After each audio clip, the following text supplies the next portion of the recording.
This conference is all about the love for women. We love women. Yeah!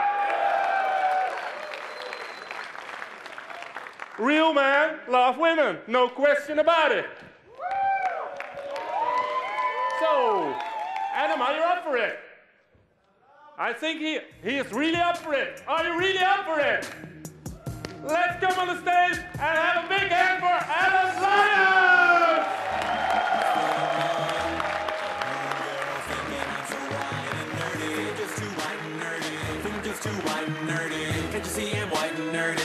The last time I did a talk, it was actually in somebody's bedroom. The Chicago Lair all got around and they all invited me over. And I turned up to some random house in the middle of nowhere, sitting around in this room talking about games. So this is a bit of a difference.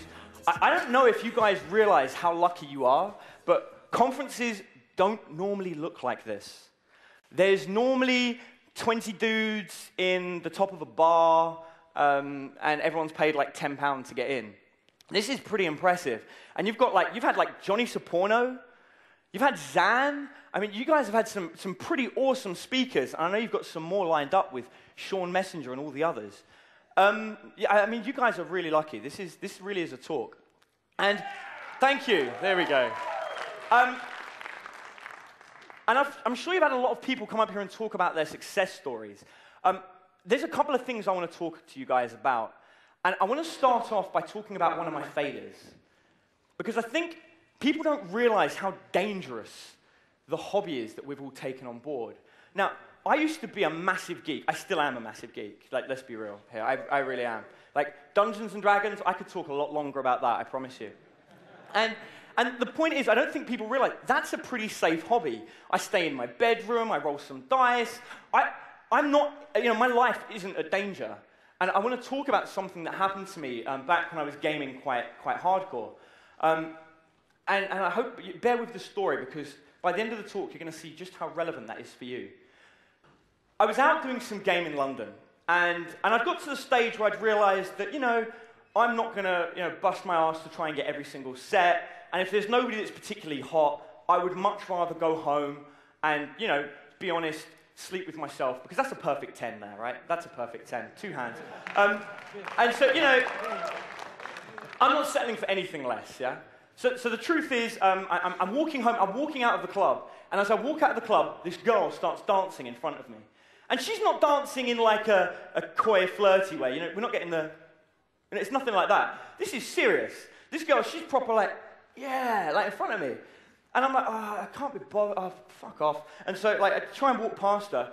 She grabs my hands and puts them on the pair of the best fake tits I've ever felt. These are incredible. I mean, if you think how often we have to learn lines and get...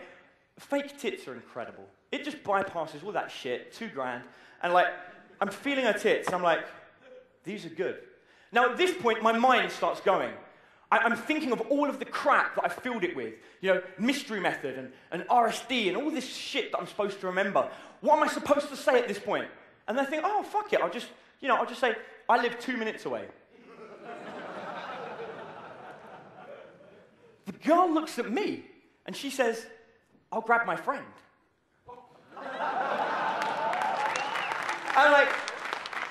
And here was me thinking that God didn't do me any favors, So she grabs this other chick. In fairness, the other chick's a 6. She's only an 8, but whatever.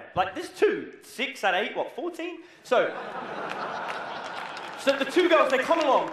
I drag them, I stick them inside a taxi, and we're going home. They start making out with each other in the cab. I'm like, this is so freaking hot. They're making out with each other. And I'm next to them. It was...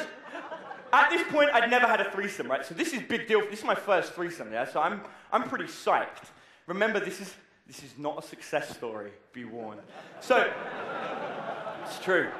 We get back to my place, and this is where everything starts going wrong.